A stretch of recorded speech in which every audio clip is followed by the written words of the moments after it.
Ignition sequence starts. 6, 5, 4, 3, 2, 1, 0. Liftoff. We have a liftoff.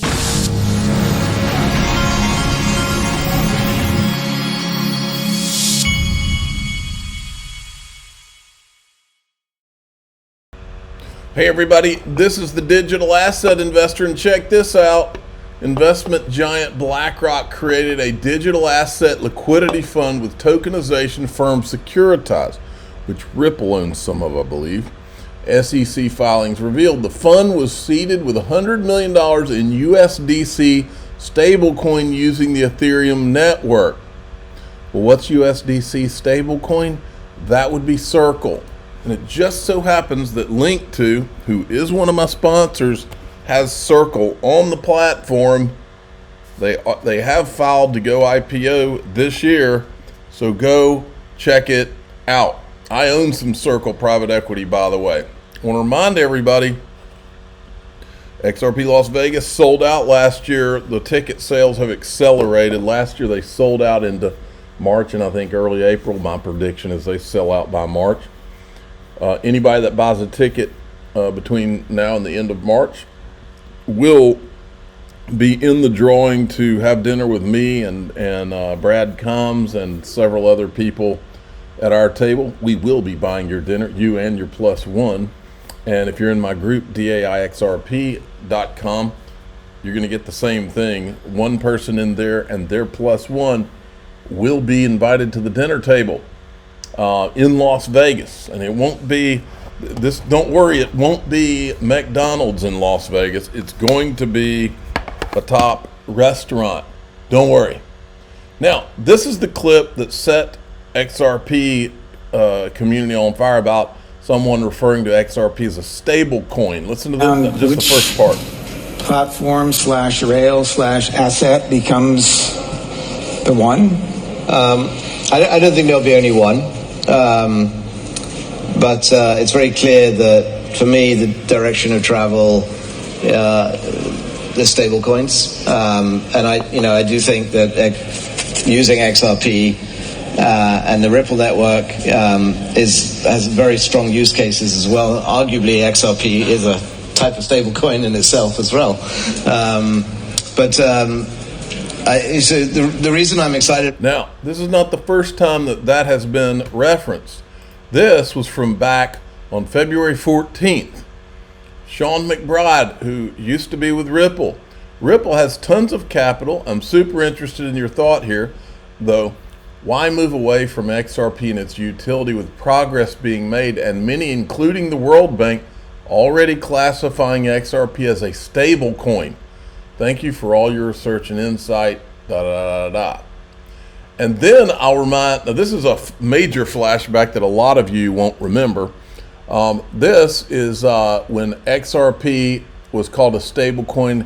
The Capital Markets Company, I don't know who that is, Distributed Ledger Technology and Cross-Border Institutional Payments White Paper, they referred to it as a stable coin right here. And the World Bank did in their documentation as well. So this is, I wonder how you make it stable. This was Mr. B. In 2019, I was standing in the room when Mr. B was talking to David Schwartz about this. He said, I asked David if he believed the price increase would be slow and steady process or caused by a mass adoption event and shoot up. I'm going to try to recall the best I can after a rum tasting event, but he didn't take the mass adoption off the table, and said that the flaw with the slow and steady idea is that if it starts to move slow and steady, investors will take note and want to hold it. It won't stay that way. If you disagree with his statement, don't shoot the messenger. And then here's another, these are tweets from David Schwartz too. If you need $1 million worth of XRP to make payments, the market price will be $1 million. The price of XRP doesn't affect anything. However, higher prices mean that same size payments will move the market less, making them cheaper. So higher is better. It can't be dirt cheap. That doesn't make any sense. If XRP costs $1, They need 1 million XRP, which would cost $1 million. If XRP cost $1 million, they need 1 XRP, which would cost $1 million. Again, cost $1 million. So what I'm getting out of this is that they need a stable XRP, but they need a stable XRP, but it can't be dirt cheap, which means that the stability, if it was stable, that means that it's got a stable floor, not a stable ceiling. And then there's this. Do you remember this? When Oliver Michel, I think is how you say his name, said that there was an amazing rumor, this was a few weeks ago, that Ripple wants to buy back 10 billion XRP in order to have a higher price and a more stable price. Zu Ripple ist noch zu sagen, da kam am Wochenende ein Wahnsinnsgerücht auf. Das möchte ich ganz kurz nochmal anteasen. Ja. Das Gerücht, dass Ripple 10 Milliarden XRP-Coins zurückkaufen möchte. Um einfach mit der Begründung einen höheren Preis und einen stabileren Preis zu haben. Es ist ein Gerücht, was natürlich die Fantasie anregen könnte. Sie wurde noch nicht angeregt, wie man hier sieht anhand des Charts. Es hat sich also noch nichts nach oben getan, aber wenn ein IPO von Ripple kommen könnte, nachdem der Lawsuit beigelegt ist, dann hat man eventuell genug Geld, weil man redet von einem der größten IPOs, die es jemals gab, um so etwas zu tun. Und da kommen viele Faktoren zusammen, die dafür sprechen, dass Ripple eine gute Chance nach oben hat. Aber wie gesagt, man muss vorsichtig sein. Der Rechtsstreit ist nicht entschieden und so wie es nach oben geht, kann es auch nach unten gehen. Very interesting, amazing rumor. Then we've got this. Here is Coinbase's Brian Armstrong. You're talking so much about other use cases for crypto outside of even just being a store of value here, as many people see it as they're entering this asset class, some for the first time with the advent of these spot Bitcoin ETFs. It begs the question, how do you see the future of Coinbase? There are a lot of questions about the future of crypto exchanges in the world where Bitcoin ETFs have gotten so much share. Do you see Coinbase going far and above beyond being simply a crypto exchange? Yeah, so with the the ETFs that got approved, we've seen a huge influx of capital into the system. About $12 billion of inflow have happened. And when that happens, sometimes people ask us, well, what does that mean for Coinbase? Well, it's actually incredibly positive for Coinbase. We're the custodian for about 90% of the assets in those Bitcoin ETFs. And so we have monetization opportunities there as a custodian, but it didn't cannibalize any of the opportunity in our direct products too, our retail app, our institutional product. We actually saw increased inflows there while we saw $12 billion of inflow into the ETFs. So the ETFs were incredibly positive for the industry. They were a regulatory approval. They unlocked new pools of capital.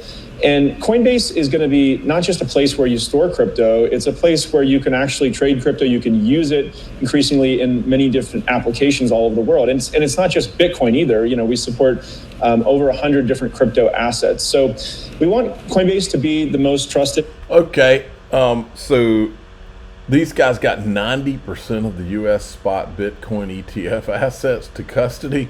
That's a pretty amazing figure, if you ask me. Here's Chris Giancarlo telling you what crypto is all about. Whether or not one country deploys central bank digital currencies, all of us are going to be dealing with CBDCs, stablecoins, and crypto in the century to come. That sometimes fashionable debate that rages, especially in Washington, between CBDCs, stablecoins, and crypto is a false choice. The future is all of the above. So you're going to be dealing with all of them, and they're going to need to be connected somehow, aren't they? There's going to have to be some interoperability. Now look at, this is Monica Long. 2024 quickly shaping up to be the year of crypto institutionalization on a macro scale, though worth noting that several TradeFi companies launched crypto access, tokenization products, etc. in the previous bear markets. Thanks Eric Newcomer and team for a fantastic event. here is where they were. The JICO, this JICO or JICO, those are the guys that are I think they were tokenizing T-bills. I don't know if they were tokenizing them or just making them easier to access and trade. Now, in DAI XRP, here's what we're going to do. I showed you the censored COMEX 589 videos from Andy Schechtman that were censored on 3 or 4 videos on X, and they were censored because he's talking about the market manipulation of gold. But there's also, that's manipulating something, keeping it from rising. But what I mentioned the other day is, what would they also have an incentive to, not necessarily to make it rise, but to make the market appear healthy? And I think I know what it is. And I've talked about it in the group about it. I'm going to talk about it some more now. I'm just going to show you a couple of more things. I'm the digital asset investor. I'm not an investment advisor. This is for entertainment purposes only. Please subscribe, hit the like button, tell your friends and family. Here we go. We're going to talk about what's really going on and maybe some 3-letter agencies and their involvement right now.